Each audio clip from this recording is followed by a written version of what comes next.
तो आज हम कार्बन एंड इट्स कंपाउंड का लास्ट वीडियो पढ़ने वाले हैं, जो कि है सोप और डिटर्जेंट के बारे में।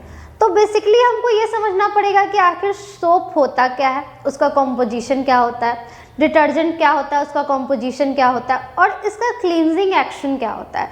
मतलब इतना तो हम लोग जानते हैं कि सोप और डिटर्जेंट को यूज़ किया जाता है किसी भी चीज़ को क्लीन करने के लिए। अगर हमारा बॉडी क्लीन करना है तो हम लोग सोप यूज़ करते हैं, और अगर हमारा कपड़ा क्लीन करना होता है तो हम लोग डिटर्जेंट को यूज़ करते हैं।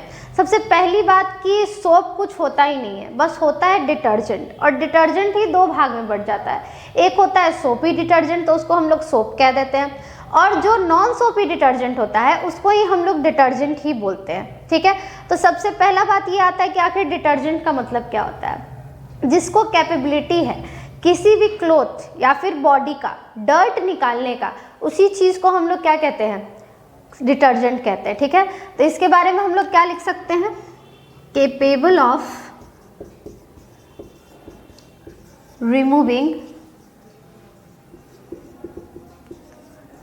dirt of clothes or body is known as detergent। ठीक है, जो केपेबल है या तो बॉडी के या तो क्लोथ्स के डर्ट को निकालने में, उसी को हम लोग क्या कहते हैं, डिटर्जेंट कहते हैं। अब ये जो डिटर्जेंट होता है ना, वो दो भाग में बट जाता है, मतलब ये 2 पार्ट्स में डिवाइड हो जाता है। डिटर्जेंट जो होता है वो बेसिकली 2 तरह का होता है। एक होता है सोपी डिटर्जेंट, यही सोपी डिटर्जेंट क्या बन जाता है, सोप। और एक जो नॉन सोपी डिटर्जेंट होता है उसको हम लोग कहते हैं डिटर्जेंट। ठीक है, अब यहाँ से समझते हैं कि आखिर दोनों में बेसिकली अंतर क्या होता है। अंतर होता है दोनों के कॉम्पोजिशन का, दोनों के फॉर्मूला का। बाद बाकी अगर क्लींजिंग एक्शन का बात करें कि दोनों कैसे क्लीन करता है, तो दोनों के क्लीन करने का तरीका सेम ही होता है। अगर हम चलते हैं सबसे पहला किसको देखते हैं, सोप को। Soaps are the salt of sodium and potassium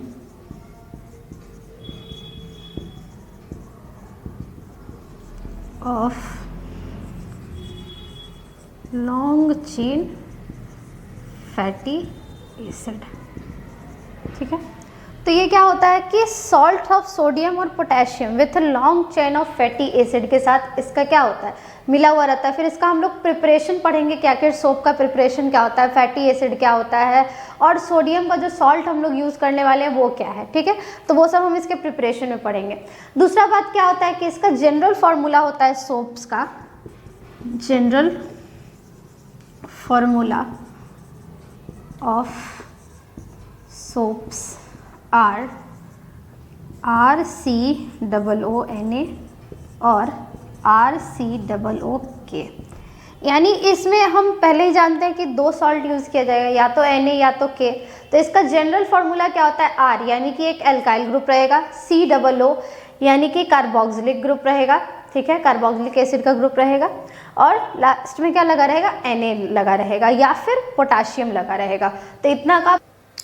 अब हम लोग पढ़ने वाले हैं प्रिपरेशन ऑफ सोप को। तो प्रिपरेशन करने के लिए सबसे पहले हम लोग लेते हैं ग्लाइसराइड को। अब ग्लाइसराइड क्या होता है, तो यहाँ पे एज अ रिएक्टेंट ग्लाइसराइड को मिक्स किया जाएगा एल्कलाइन NaOH के साथ। ठीक है, तो बाई प्रोडक्ट जो हमारा निकल के आएगा ग्लिसरॉल प्लस सोप। ठीक है, फाइनल प्रोडक्ट हमको क्या निकालना है, सोप को प्रिपेयर करना है तो सोप निकालना है। यानी सोप का जनरल फॉर्मूला क्या होता है, RCOONA, या तो Na हो सकता है या तो यहाँ पे K हो सकता है। तो अब इतना सारा चीज़ को अगर हम लेंगे इन दोनों को, तब जाके 2 प्रोडक्ट निकलेगा, ग्लिसरॉल और जो हमारा मेन प्रोडक्ट है सोप। ठीक है, तो आखिर ये ग्लाइसराइड होता क्या है, तो ग्लाइसराइड जो होता है वो ग्लिसरॉल और फैटी एसिड का कॉम्बिनेशन होता है। ये क्या है, glyceride is the combination of glycerol and fatty acid. ठीक है, ग्लिसरॉल का फॉर्मूला होता है C3H8O3। ठीक है, यही है फॉर्मूला किसका, ग्लिसरॉल का। और फैटी एसिड हम लोग कोई भी फैटी एसिड ले सकते हैं। इन दोनों को जब मिक्स किया जाता है तो क्योंकि ग्लाइसराइड में क्या था, ग्लिसरॉल था, तो यही ग्लिसरॉल भी निकलता है बाई प्रोडक्ट और सोप भी निकलता है। अब इसका हम लोग केमिकली देखते हैं कि आखिर ग्लाइसराइड का फॉर्मूला क्या होता है। तो ग्लाइसराइड को अगर हम लोग लिखें, यहाँ पे रिएक्शन अगर हम लोग लिखते हैं, इसका जो प्रोसेस होने वाला है यहाँ पे प्रिपरेशन में, तो ग्लाइसराइड का फॉर्मूला होता है CH2OCOR, ठीक है। फिर इससे कंबाइन रहता है CHOCOR, फिर इससे एक और यही CH2OCOR कंबाइन होता है, और इसमें हम लोग मिक्स करते हैं एल्कलाइन NaOH को। तो फाइनली हमारा ग्लिसरॉल निकल के आता है CH2OH, सिंगल बॉन्ड CHOH और फिर CH2OH और प्लस RCOONA। यही हमारा बेसिक क्या है, रिएक्शन है प्रिपरेशन ऑफ सोप का, ठीक है। अब यहाँ पे ये जो ग्लिसराइड है इसमें 3 C का यूज होता है, ठीक है। और ये कब बनता है, जब ग्लिसरॉल और फैटी एसिड को मिक्स किया जाता है तो ग्लिसरॉल जो रहता है वो निकल जाता है। एक्चुअल जो प्रोसेस होता है उसमें ऑयल, फैटी एसिड और ग्लिसरॉल को एक पैन में रखा जाता है, फिर एल्कलाइन NaOH उसमें डाला जाता है और कंटिन्यूअसली स्टीर किया जाता है, मतलब कंटिन्यूस को स्टर करते रहना है। स्टर करने के बाद क्या होता है, वो फ्रोजन टाइप का एक सॉलिड बन जाता है। उस सॉलिड को अलग करने के लिए यहाँ पे हम लोग NaCl डालते हैं, यानी कि सोडियम क्लोराइड। ये सोडियम क्लोराइड का काम क्या होता है कि ये ग्लिसरॉल को अलग कर देता है और बाई प्रोडक्ट जो सोप हमको चाहिए वो सोप हमको मिल जाता है। तो इस तरह से इसको हम लोग केमिकली प्रिपेयर करते हैं। फिर इसका 2 बात होता है, एक ये 2 तरह के वाटर के साथ क्या करेंगे, इसका कॉम्बिनेशन करेंगे, एक बार सॉफ्ट वाटर के साथ और एक बार हार्ड वाटर के साथ। तो सोप जब भी यहाँ पे हम लोग लिख सकते हैं, सोप को हम लोग क्या करेंगे, 2 तरह के वाटर के साथ कंबाइन करते हैं, सॉफ्ट वाटर और यहाँ पे लिखते हैं हार्ड वाटर, ठीक है। सॉफ्ट वाटर के साथ ये लेदर क्रिएट करता है, लेदर कहने का मतलब ये झाग क्रिएट करता है, ठीक है। और हार्ड वाटर के साथ ये लेदर क्रिएट नहीं करता है, यानी जब हम सोप को हार्ड वाटर के साथ मिक्स करेंगे तो ये झाग नहीं बनाने वाला है, ठीक है। तो यहाँ पे हम लोग क्या लिख सकते हैं, सॉफ्ट वाटर के साथ क्रिएट लेदर और हार्ड वाटर के साथ नॉट क्रिएट लेदर, ठीक है। सिंपली करना क्या है, बस फॉर्मूला समझना है किसका, ग्लिसरॉल का, ग्लाइसराइड का। ग्लिसराइड आखिर होता क्या है, तो ग्लिसरॉल को जब फैटी एसिड के साथ मिक्स किया जाता है तब ग्लिसराइड बनता है। उसके साथ एल्कलाइन NaOH को मिलाया जाता है, मिलाने के बाद ये दोनों एक सॉलिड फॉर्म करता है। इस सॉलिड को अलग करने के लिए हम लोग क्या डालते हैं, NaCl। NaCl डालने के बाद बाई प्रोडक्ट ग्लिसरॉल अलग हो जाता है और जो सोप है हमारा वो अलग हो जाता है। इतना आप स्क्रीनशॉट ले लीजिए। अब हम लोग देखते हैं लास्ट टॉपिक, जो कि है सिंथेटिक डिटर्जेंट के बारे में।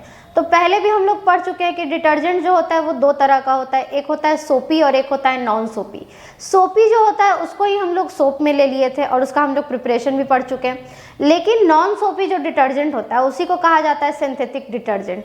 दोनों में ज़्यादा फर्क नहीं होता है, बस केमिकल फार्मूला का फ़र्क है, किसमें, सोप में और डिटर्जेंट में। तो अगर long chain of carboxylic acid है, ठीक है, long chain of carboxylic acid को कहा जाता है सोप, लेकिन वही सेम चीज़ क्या हो जाए, long chain of sulphuric acid रहे तो इसको हम लोग क्या देते हैं, डिटर्जेंट। बस इस तरह से केमिकल फार्मूला का फ़र्क होता है। मतलब कार्बोक्सिलिक एसिड का अगर लॉन्ग चेन है तो वो सोप कहलाएगा और सल्फ्यूनिक एसिड का लॉन्ग चेन है तो वो क्या कहलाएगा, डिटर्जेंट। अगर हम डिटर्जेंट के फॉर्मूला का बात करें तो डिटर्जेंट का फॉर्मूला होता है, ये लॉन्ग चेन है तो फॉर्मूला भी क्या होगा, लंबा चौड़ा होगा।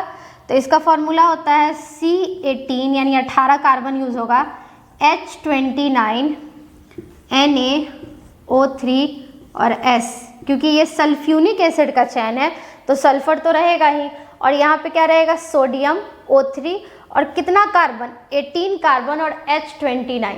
इसका हम लोग को प्रिपरेशन पढ़ना उतना ज़रूरी नहीं है, ज़रूरी है डिटर्जेंट का क्लींजिंग एक्शन समझना।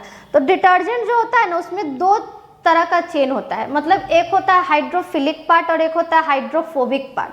ठीक है, दो पार्ट होता है, एक जो हेड पार्ट होता है, ये वाला हेड पार्ट, और ये होता है इसका टेल पार्ट। ठीक है, लॉन्ग चेन है तो लंबा टेल रहेगा। ठीक है, ये जो पार्ट होता है ये होता है हाइड्रोफोबिक, और ये जो टेल वाला पार्ट होता है इसको हम लोग कहते हैं हाइड्रोफिलिक। अब क्लींजिंग एक्शन समझने के लिए हमको इन दोनों वर्ड का मतलब समझना होगा। हाइड्रोफोबिक का मतलब क्या होता है और हाइड्रोफिलिक का मतलब क्या होता है। तो यहाँ हाइड्रो वर्ड का मतलब होता है वाटर, यानी एक जो होगा वो वाटर से फोबिक यानी वाटर से डरेगा, और दूसरा होगा हाइड्रोफिलिक यानी एक को वाटर से अट्रैक्शन, लव होगा। मतलब ये क्या है, फोबिक का मतलब क्या होता है, डर। जब भी हम किसी चीज़ को बोलते हैं तो क्या बोलते हैं, उसको उस चीज़ का फोबिया है। डर का मतलब क्या, वाटर से जिसको डर लगेगा वो क्या है, हाइड्रोफोबिक है। और जिसको वाटर से अट्रैक्शन यानी लगाव होगा, इसी पार्ट को हम लोग क्या कहते हैं, हाइड्रोफिलिक पार्ट कहते हैं। तो हाइड्रो मीन्स वाटर और फिलिक का मतलब क्या हो जाएगा, लव। इस तरह से हम इसको समझने के लिए, एक को डर है और दूसरे को क्या है, लव है। अब इसका क्लींजिंग एक्शन अगर हम लोग समझना चाहें कि डिटर्जेंट का यूज़ क्यों किया जाता है कपड़ों को साफ करने के लिए, तो किस तरह से वो फैब्रिक से जो गंदगी होता है उसको कैसे निकाल लेता है कोई भी डिटर्जेंट। आखिर इसमें ऐसा कौन सा सिस्टम होता है या फिर क्या लगा हुआ रहता है जिसके कारण हम जैसे ही डिटर्जेंट डालते हैं ऐसे वो कपड़ा साफ नहीं होता है, उसका गंदा नहीं निकलता है, चाहे जो भी दाग लगा हुआ उस पर नहीं निकलता है, लेकिन जैसे ही हम लोग डिटर्जेंट डालते हैं वो दाग निकल जाता है। तो सारा का सारा जो एक्शन होता है वो इसी दो पार्ट की वजह से होता है, एक हाइड्रोफोबिक पार्ट और दूसरा होता है हाइड्रोफिलिक पार्ट। इसके लिए यहाँ पे हम एक डायग्राम बनाते हैं और यहाँ पे हम लोग लिखते हैं क्लींजिंग एक्शन ऑफ डिटर्जेंट। ठीक है, तो इसका क्लींजिंग एक्शन समझने के लिए डायग्राम क्या बनाते हैं, मान लीजिए हम यहाँ पे एक ऑयल है, ठीक, एक ऑयल का धब्बा लगा हुआ है यहाँ पे, मतलब दाग है, तो यहाँ पे हम लोग क्या लिख दिए, ऑयल। अब इसको क्या कहते हैं, ये फैब्रिक है जिसमें क्या लगा हुआ है, ऑयल। बीच में जो ऑयल का दाग है वो हम यहाँ पे लिख दिए हैं। मान लीजिए आपका कोई शर्ट है या फिर कुछ भी है जिसमें दाग लगा हुआ है, उसको हम क्या किए, डिटर्जेंट में डाले, वाटर डाले, फिर डिटर्जेंट डाले। ठीक है, तो डिटर्जेंट का जो दो पार्ट होता है, एक हाइड्रोफिलिक पार्ट और हाइड्रोफोबिक पार्ट। तो हाइड्रोफोबिक जिसको वाटर से डर है लेकिन गंदगी से प्यार है, ठीक है, तो जिसको वाटर से डर है और गंदगी से प्यार है वो गंदगी में जाके क्या होगा, अटैच हो जाएगा। हमारा डर्ट क्या है, ये डर्ट है या ऑयल है, कुछ भी हम लोग समझ सकते हैं इसको। ठीक है, इस डर्ट से क्या होगा कि जो हेड वाला पार्ट होता है यानी जो हाइड्रोफोबिक पार्ट होता है वो डर्ट से अटैच हो जाएगा और जो टेल है वो वाटर के साइड रहेगा। ठीक है, तो यहाँ पे इस तरह से हम लोग बना सकते हैं, ये जो हाइड्रोफिलिक पार्ट है, सॉरी हाइड्रोफोबिक पार्ट है, ये वाला रहा हाइड्रोफोबिक पार्ट जो कि इस डर्ट से अटैच हो जाएगा। और ये हाइड्रोफिलिक पार्ट किधर होगा, जो हमारा वाटर है उसके साइड रहेगा। ठीक है, अब ऐसा एक डिटर्जेंट का आइटम है नहीं, बहुत सारा है, चारों तरफ से ये क्या करता है, उसको सराउंड कर लेगा। मतलब एक यहाँ लगा, फिर दूसरा इससे अटैच हो जाएगा, इसी तरह से पूरा अटैच होते जाएगा, चारों तरफ से इसको क्या करेगा, घेर लेगा। ठीक है, यहाँ पे भी ऐसे लगता है, यहाँ पे भी लगेगा,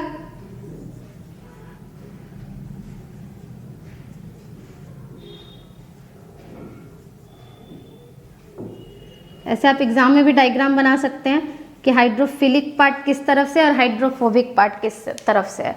ठीक है, तो सबसे पहले क्लींजिंग एक्शन में क्या होता है, क्लींजिंग एक्शन यानी एक ऐसा एक्शन जो उसको साफ करने के लिए हो रहा है।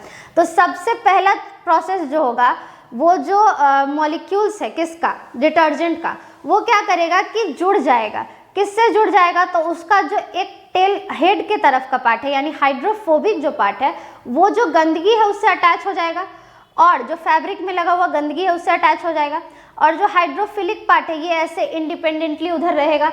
अब होता क्या है कि वाटर जब हम लोग निकालते हैं तो हाइड्रोफिलिक पार्ट जो है वो वाटर से खिंचाता है। जैसे ये चारों तरफ क्या है, वाटर से सराउंडेड है। कभी भी अगर हम साफ करेंगे तो कपड़ों को तो सिर्फ डिटर्जेंट डालते हैं, उसमें वाटर भी डालते हैं, तो ये हाइड्रोफिलिक पार्ट जो है वो वाटर से क्या होगा, अट्रैक्ट होगा, मतलब वो उधर खिंचाएगा। अब ये जब खिंचाएगा तो ये इससे अटैच है और ये इससे अटैच है, तीनों आपस में अटैच है। तो ये इसको खींचा, ये खिंचाया, फिर ये जो डर्ट है वो खिंचा जाता है। इस तरह से क्लींजिंग एक्शन होके और हमारा कपड़ा क्या है, साफ हो जाता है। ठीक है।